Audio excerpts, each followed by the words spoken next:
আকাশবাণী খবর পড়ছি চঞ্চল ভট্টাচার্য। প্রথমে বিশেষ খবর। নমামি গঙ্গা কর্মসূচির আওতায় উত্তরপ্রদেশের মানিকপুর ও চান্দাউলির জন্য কেন্দ্রীয় সরকার 272 কোটি টাকার একটি প্রকল্প অনুমোদন করেছে। প্রধানমন্ত্রী বলেছেন, ভারতের নানা প্রতিভার বিকাশ ঘটেছে, এদেশে উদ্ভাবক, সাহসী এবং অনুপ্রেরণাদায়ক বহু ব্যক্তিত্বের বসবাস। বাণিজ্য মন্ত্রকের প্রকাশিত তথ্য অনুযায়ী নভেম্বরে ভারতের মূল ক্ষেত্রগুলির মোট উৎপাদন 4.3% বেড়েছে।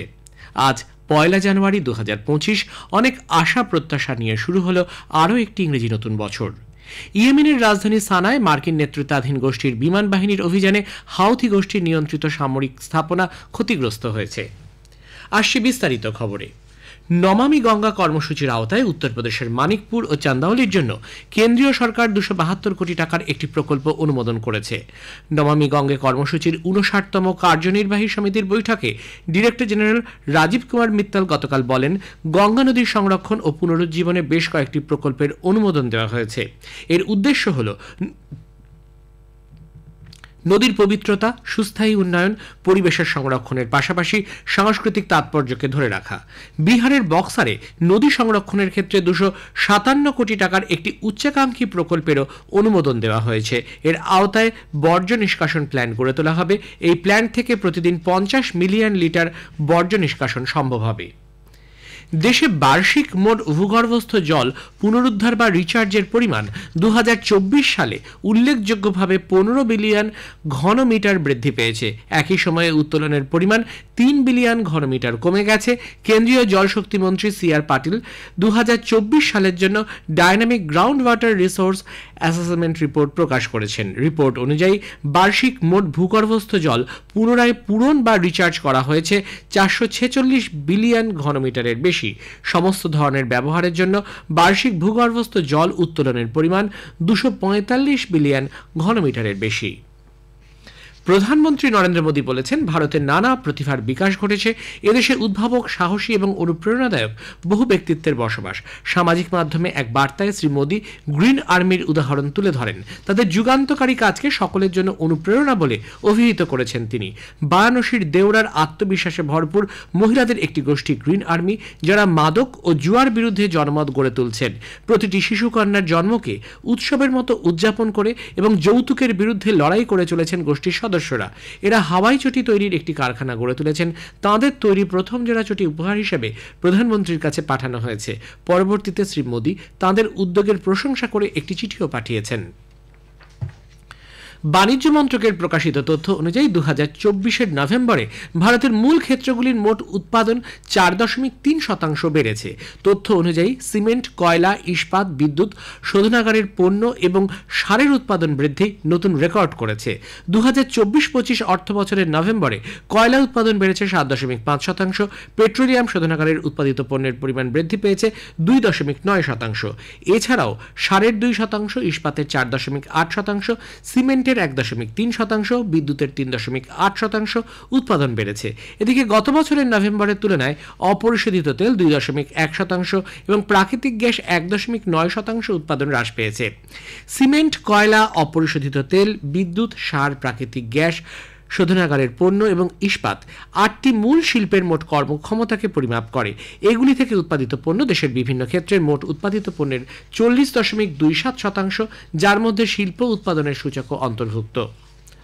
বর্তমান আর্থিক বছরের চতুর্থ ত্রৈমাসিকে বিভিন্ন ক্ষুদ্র সঞ্চয় প্রকল্পের সুদের হার অপরিবর্তিত রাখা হয়েছে। অর্থমন্ত্রক জানিয়েছে, আগামী বছর 1 জানুয়ারি থেকে 31 মার্চ পর্যন্ত ক্ষুদ্র সঞ্চয় প্রকল্পের সুদের হার অপরিবর্তিত থাকছে। পরমাণু শক্তি এবং মহাকাশ দপ্তরের কেন্দ্রীয় প্রতিমন্ত্রী ডক্টর জিতেন্দ্র সিং বলেছেন যে 2024 সাল ভারতীয় মহাকাশ ক্ষেত্রের জন্য অত্যন্ত গুরুত্বপূর্ণ।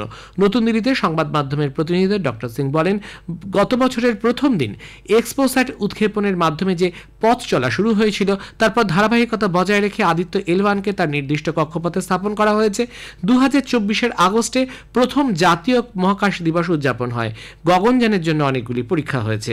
ভারতীয় মহাকাশ গবেষণা সংস্থা ISRO space docking experiment SpaDeX mission সফলভাবে কার্যকর করেছে। ইসরোর PSLV C60 রকেট শ্রীহরিকোটার সতীশ ধাওয়ান মহাকাশ কেন্দ্র থেকে উৎক্ষেপণ হয়। এটি উৎক্ষেপণের পরে পৃথিবীর কক্ষপথের নিম্ন অংশে দুটি উপগ্রহ SDX-01 এবং SDX-02কে সফলভাবে স্থাপন করেছে। এ খবর প্রচারিত হচ্ছে আকাশবাণী থেকে। আমাদের সংবাদ শোনা যাবে ইউটিউব চ্যানেল আকাশবাণী সংবাদ বাংলা, ফেসবুক ও ইনস্টাগ্রামে আকাশবাণী সংবাদ কলকাতা এবং এক্স হ্যান্ডেল AIR নিউজ কলকাতাতে। আজ 1 জানুয়ারি 2025। অনেক আশা প্রত্যাশা নিয়ে শুরু হলো আরও একটি ইংরেজি নতুন বছর। প্রশান্ত মহাসাগরীয় অঞ্চলের দ্বীপগুলিতে নতুন বছর শুরু হয়েছে ভৌগোলিক নিয়মেই। সামোয়া, টোকেলাউ, চ্যাথাম দ্বীপের মানুষেরাই প্রথম নতুন বছরকে স্বাগত জানিয়েছেন। এরপর ঘড়ির কাঁটা 12:01 হয়েছে নিউজিল্যান্ড, অস্ট্রেলিয়া, জাপান সহ পূবের দেশগুলিতে। ভারতের নানা শহর গ্রামেও ঘড়ির কাঁটা 12টা বাজতেই শুরু হয়েছে আতশবাজি পুড়িয়ে নতুন বছরকে বরণ করা। রাষ্ট্রপতি দ্রৌপদী মুর্মু এবং উপরাষ্ট্রপতি জগদীপ ধনখড় দেশবাসীকে ইংরেজি নতুন বছরের শুভেচ্ছা জানিয়েছেন। রাষ্ট্রপতি দ্রৌপদী মুর্মু নববর্ষের প্রাক্কালে জনগণকে শুভেচ্ছা জানিয়ে এক বার্তায় বলেছেন, নতুন বছর প্রত্যেকের জীবনে নতুন আশা, স্বপ্ন এবং আকাঙ্ক্ষার সূচনা করে। নতুন বছর প্রত্যেকের ইচ্ছে পূরণের জন্য নতুন উদ্যমে এগিয়ে যাওয়ার সুযোগ নিয়ে আসে। এবছর ঐক্যবদ্ধভাবে সমাজ ও জাতিকে উন্নতির পথে আরও এগিয়ে নিয়ে যাওয়ার আহ্বান জানিয়েছেন তিনি। উপরাষ্ট্রপতি জগদীপ ধনখড় বলেছেন, দেশকে অগ্রাধিকারে রাখার সংকল্প নিয়ে গণতান্ত্রিক মূল্যবোধকে লালন করে এগিয়ে যেতে হবে। 2047 সালের মধ্যে উন্নত ভারত গড়ার লক্ষ্যে সংবিধান প্রণেতাদের স্বপ্নকে বাস্তবায়িত করার জন্য নাগরিকদের উদ্যোগী হবার আহ্বান জানিয়েছেন তিনি।